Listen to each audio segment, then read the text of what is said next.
and the electrons that are injected into the emitter from the base. The total base current is, along with this, there is ICO, but because ICO is very small, you can take that this INE plus IPR, that is the base current.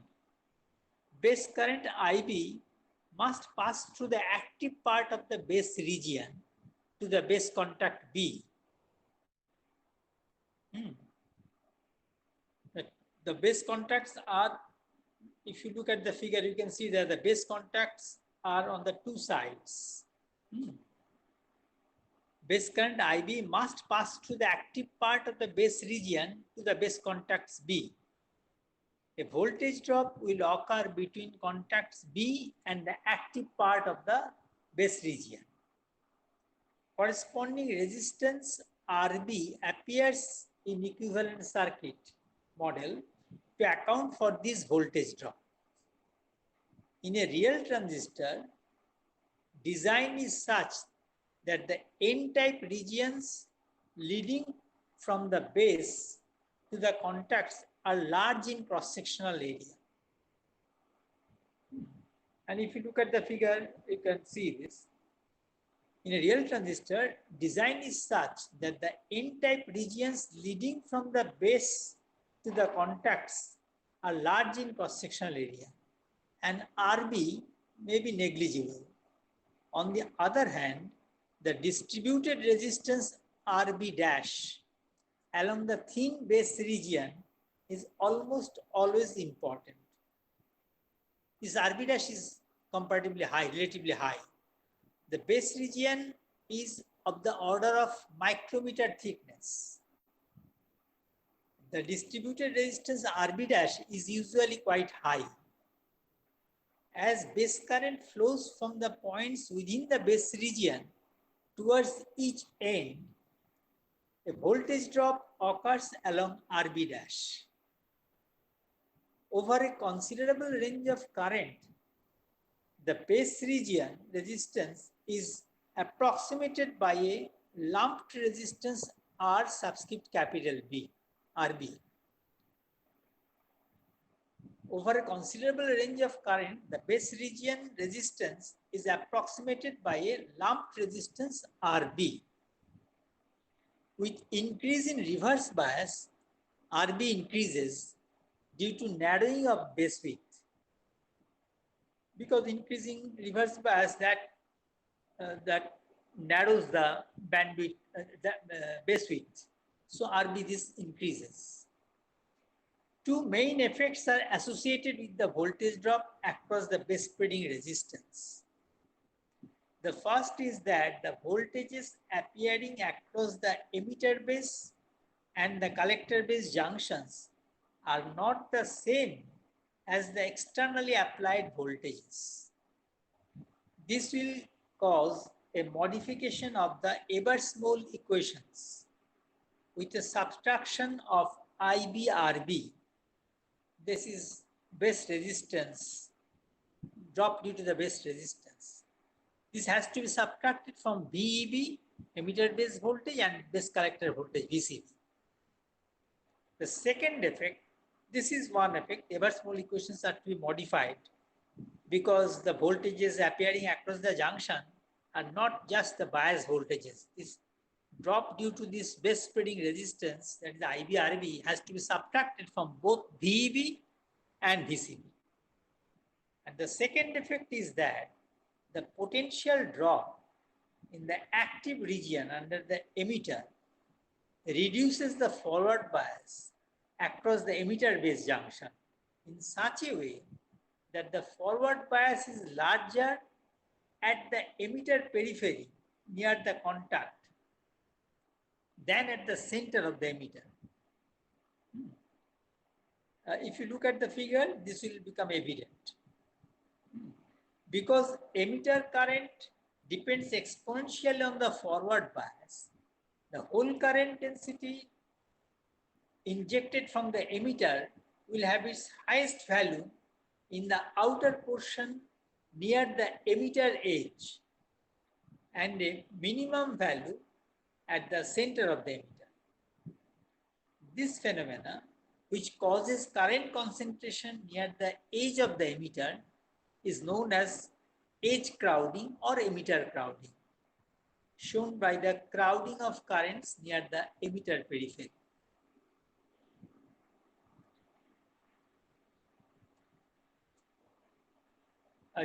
Separately, I have sent you a photograph of this figure. This figure in a separate figure was sent to you. Picture of a figure was sent to you. The same figure. From that figure, it will be better to understand. Now I start Zener breakdown. If both P and N sides of an abrupt PN junction are heavily doped, the depletion region width becomes very small. This is, you know this, the more heavily doped, the less is the depletion width, layer width. Under a small reverse bias voltage, the bands cross each other. That is, the valence band on the P side is facing the conduction band on the N side. You can look at the figure on the next page. The two bands cross each other. In other words, occupied electronic states in the valence band on the P side exist at the same energy levels as the occupied states in the conduction band on the N side, creating a condition for quantum mechanical tunneling from band to band. When the reverse bias is small, the barrier width is too small for the tunneling to occur. If the reverse bias is increased, the barrier width decreases and appreciable tunneling of electrons from P side to N side takes place, causing a large amount of reverse current, only to be limited by the external circuit conditions. That is by using, as you know, when you have used Zener in a circuit, that the current limiting resistance is to be used in series with the Zener, just to limit the current. Here, since P and N sides are heavily doped, resulting in a small depletion layer width, this width W may be assumed to remain unaltered under the application of such amount of reverse bias causing this tunneling. The amount of reverse bias that you are applying, you may assume that under this bias, the depletion layer width hardly changes, but changes very little. The reverse bias causing the tunneling effect was the large bias, known as Zener breakdown. So here, again, I am repeating this. Here, since P and N sides are heavily doped, resulting in a small depletion layer width, the width W may be assumed to remain unaltered under the application of such reverse bias, causing the tunneling effect leading to large reverse current. This is known as Zener breakdown. The reverse voltage necessary for Zener breakdown is less than 4 Eg by Q. Eg is the band gap and Q is the charge of the electron. If the breakdown voltage in a diode is greater than 6 Eg by Q, the large amount of reverse current flowing through the diode is due to another effect called the avalanche breakdown. And that is to be discussed later. If the breakdown voltage is in between, both the mechanisms are responsible for large reverse current. There is a mixture of these two phenomena. Both this Zener breakdown as well as avalanche breakdown. When the breakdown voltage, lies between this 4 Eg by Q and 6 Eg by Q. In terms of covalent bonding, Zener breakdown is simply explained as a field effect ionization. Due to high electric field in the depletion region, that is of the field is of the order of 10 to the power 6 volt per centimeter, electrons are torn out of the host atoms, breaking the covalent bonds and releasing huge number of electrons, causing large reverse current.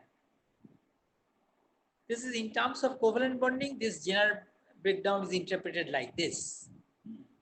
Under the action of a very large field, the electrons are torn out of the bonds, releasing large number of electrons. And these again take part, they have large number, right. The Zener breakdown voltage has negative temperature coefficient. Actually, this Zener phenomenon, that's a field effect.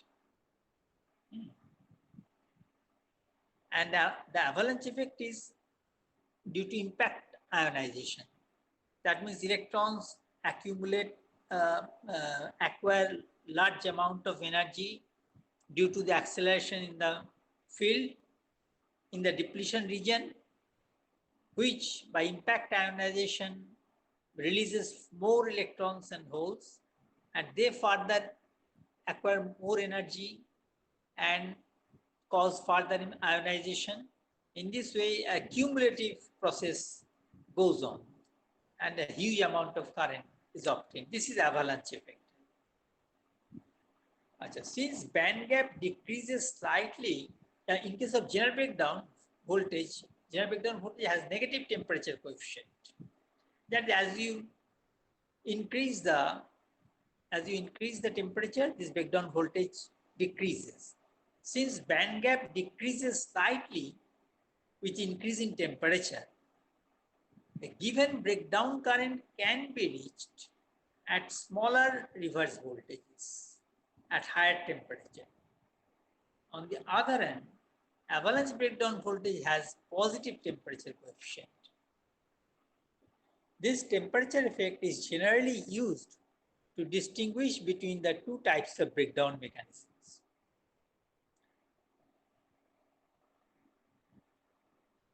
Here you can look at the figure. These two, P side on the left and N side on the right, is the band energy diagram is given in equilibrium, common Fermi level. But when you apply reverse voltage, the bands are crossed. That is, the valence band on the P side are opposite to the conduction band on the N side. And this barrier width decreases, so that quantum mechanical tunneling effect comes into play. By tunneling, electrons go from this P side to N side. Now we come to the avalanche breakdown. In most diodes, on an upper limit on the reverse voltage is imposed. This is the avalanche breakdown voltage. Upper limit on the collector voltage is BJT, and drain voltages in MOSFET and MESFET is also the avalanche breakdown voltage. In lightly doped PN diodes, tunneling is negligible and breakdown is due to the impact ionization of the host atoms in the depletion regions caused by the energetic carriers in the region.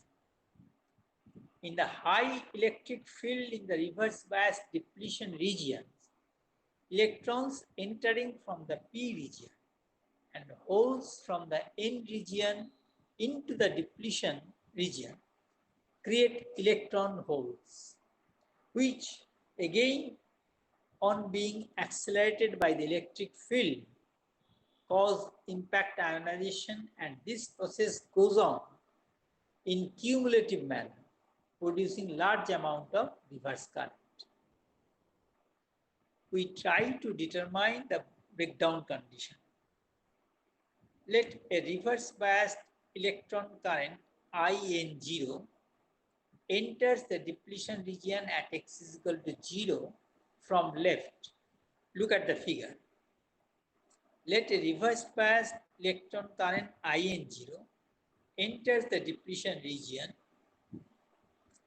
at x equal to 0 from left and generate electron hole pairs by impact ionization due to the high electric field, and electron current increases with x, that is the distance, and becomes MnIn0 at x equal to W. W is the width of the depletion region.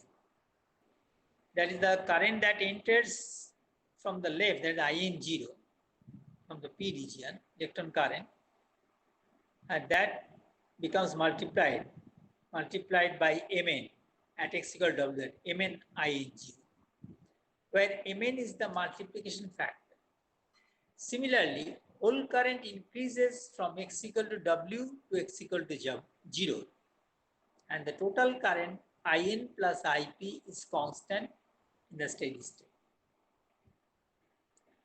The incremental electron current at x due to the rate of electron hole pairs generated in the distance dx is din is equal to Inx alpha n dx plus Ipx alpha p dx.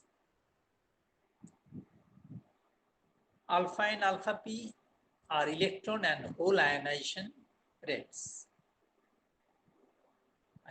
Din dx is equal to In alpha n plus Ip alpha. Now go to the next page. So total current is I equal to In plus Ip, is constant throughout the junction. Therefore, we can write differentiating din dx plus In into alpha p minus alpha n is equal to alpha p I. In place of Ip, we are putting this I minus In. So we get this equation. If alpha n and alpha p are assumed to be the same, equal to alpha, we get on integration of the above equation, InW minus In0 is equal to I integral alpha dx 0 to W. Total current is constant, so I is taken out of the integral sign. Since InW equal to Mn In0,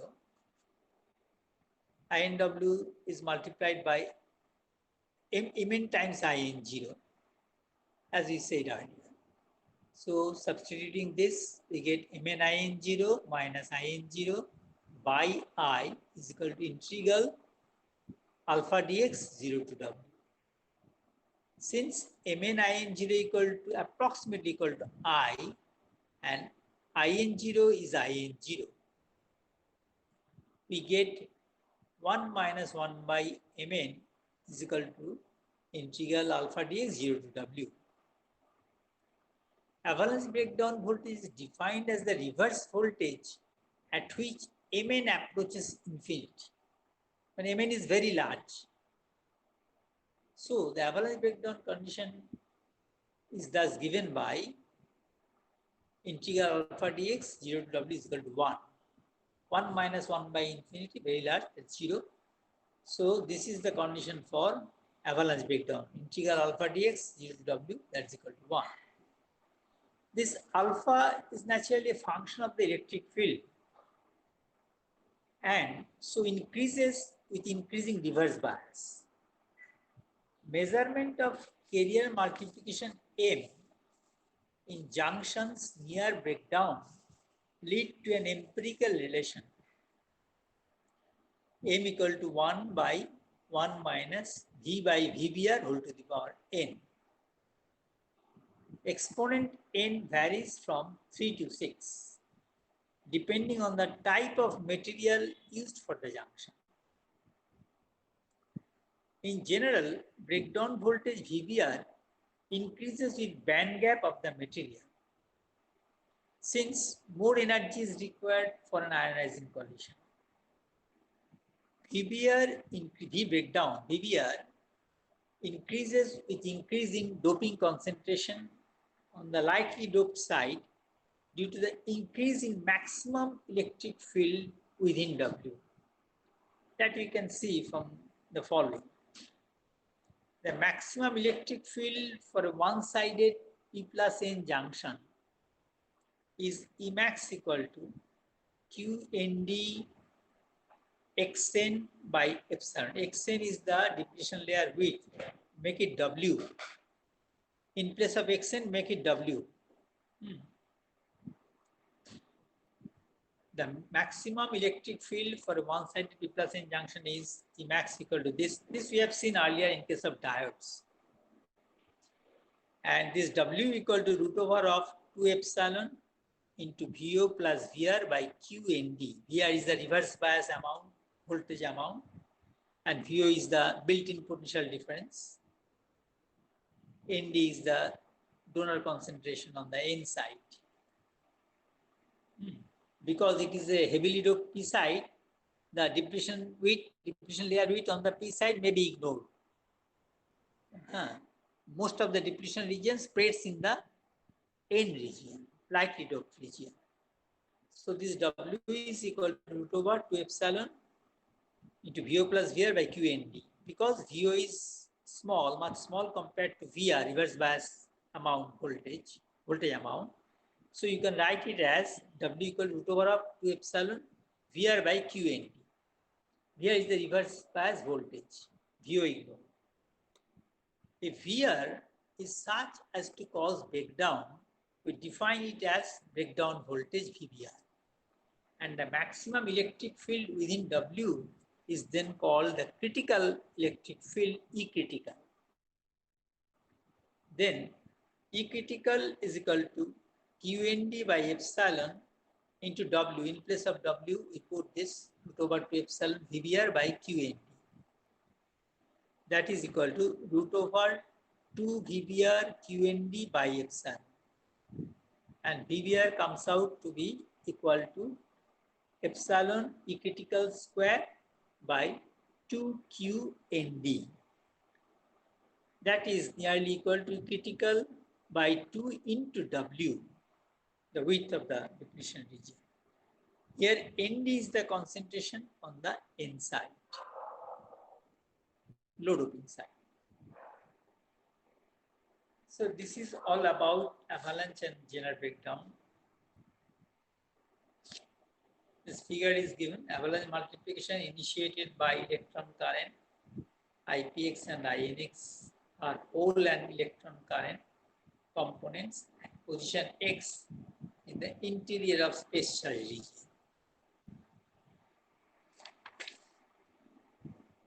Is it okay? Yes, sir. Yes, sir. Okay. Okay.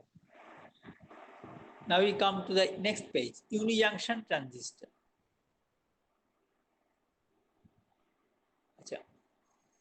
A lightly doped and high resistance N-type bar, it also may be P-type bar. A lightly doped N-type bar of semiconductor with ohmic contacts at the two ends and a heavily doped P-type junction at one side near middle forms a device known as unijunction transistor.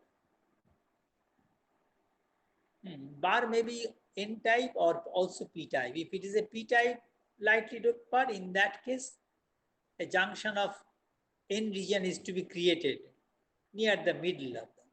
It is not exactly in the middle, it's slightly towards one side, but towards upper side actually. The two ohmic contact ends are, but this device is known as unijunction transistor. You can see as the name suggests that there is only one junction, so it is unijunction transistor. And because why is it transistor? Because current is controlled by third terminal, that is in the middle, which is connected to which is the emitter. So the two ohmic contact ends are connected to two terminals B1, B2 called base terminals, and the p-type material connected to a terminal E called emitter terminal. The ends B1, B2 are connected to power supply VVB. Current flowing through the bar is controlled by the voltage VE applied to the emitter, accounting for the name transistor of this one-junction device. The device with its circuit symbol is shown in the figure. You can see the circuit symbol is given here in the second figure. External circuit connections are given in the third figure.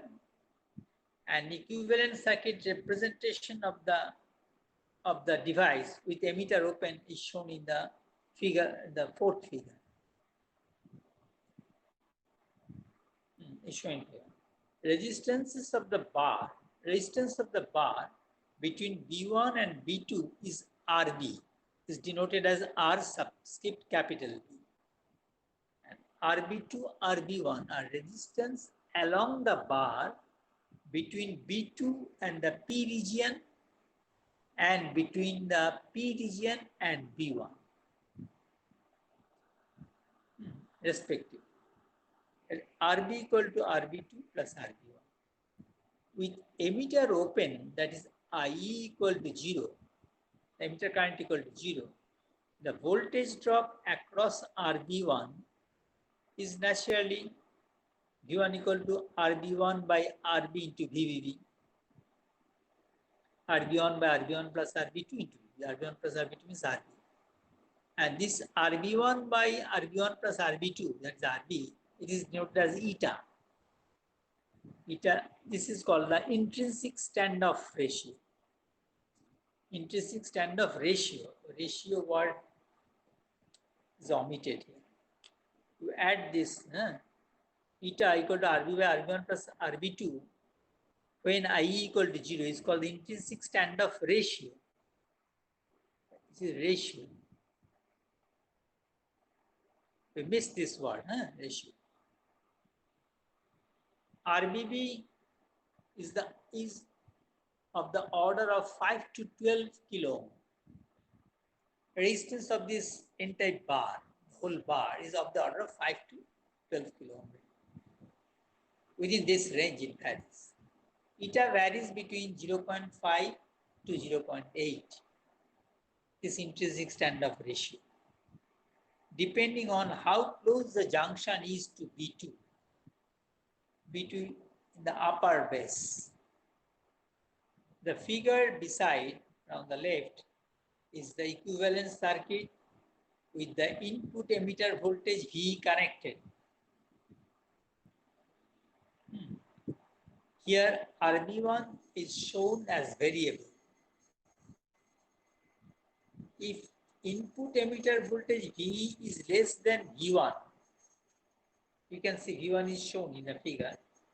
If input emitter voltage VE is less than V1, the positive voltage V1 across RB1, RB1 being essentially the same resistance as when IE equal to 0. The diode is reverse biased naturally when V is less than V1. This diode will be reverse biased. And a small reverse current flows in the emitter circuit. If VE is increased, if VE, the emitter voltage, if you increase the emitter voltage, go on increasing the emitter voltage, at a certain voltage, the diode is forward biased. And a very small forward current flows in the emitter and into the base 1 region, causing a decrease in resistance of this region. This decrease is due to the presence of injected holes from P to N region, that is in the base. This decrease is due to presence of injected holes due to forward biasing of the PN junction. If the forward bias is increased slightly, sudden increase in the emitter current and decrease in the voltage between E and V1 occurs till IE reaches a value IV and VE reaches a value VV, shown in the figure, as shown in the figure of the characteristic IV curve of the UJT. Initially, when VE was less than V1, the junction was forward reverse biased, and very small current was flowing in the reverse direction. But when we go on increasing VE, at a certain point, the diode becomes forward biased and very small current flows. You can see it from the figure. Here V is plotted along y-axis and IE is plotted, emitter current is plotted along x-axis. And very small current flows up to IP. If there is a small further increase, then suddenly the current becomes very high. And the voltage across RB1 that drops to a very small value, that is VV. You can see from the figure. From very large value of current to very small value of from a very small value of current, the current increases to a very large value at the IV, IP to IP. Whereas the voltage from high value comes down from high value to low value. That is, in the VEI curve, the point VPIP comes to VVIP. If the forward bias is increased slightly, a sudden increase in the emitter current IE and decrease in the voltage between E and V1 occurs till IE reaches a value IV and V reaches a value VV, as shown in the figure of the characteristic IV curve of the UJT. Due to the presence of charge carriers, the resistance of the region between emitter and V1 decreases, causing an increase in forward current, which further decreases the resistance, and a regenerative action is initiated, which further increases current and reduces resistance, and so on. In this way, the current becomes very high and the resistance becomes small, reducing the resistance RB1 sharply. So that's why in the first figure, this RB1 was shown by its variable nature. Initiated, reducing the resistance RB1 sharply. Initiation of regenerative action starts at an emitter voltage VE called VP. That value of VE is called VP, which is equal to VD plus eta V. VD is the diode voltage, diode cutting voltage. VD plus eta VB is called the peak or firing voltage. This VP is called the peak or firing voltage. Once the emitter voltage V reaches VP, emitter voltage V from a small value as we go on increasing and reaches VP, emitter current I increases even as V decreases. That is, until the emitter voltage attains a value VV and emitter current IE. You can see from the curve.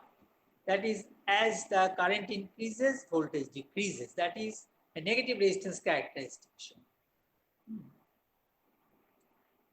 This region is the negative resistance region in the characteristic curve.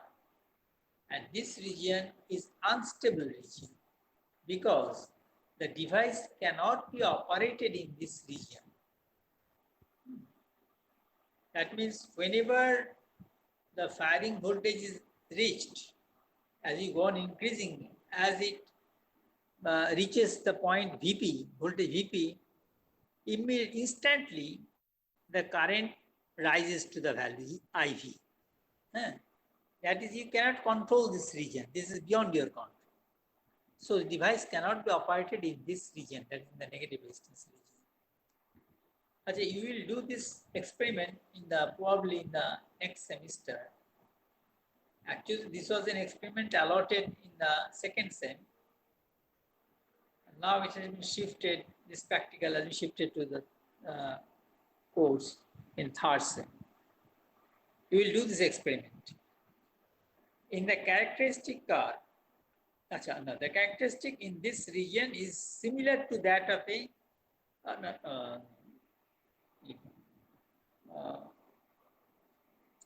this region is the negative resistance region in the characteristic curve, and this region is unstable region because the device cannot be operated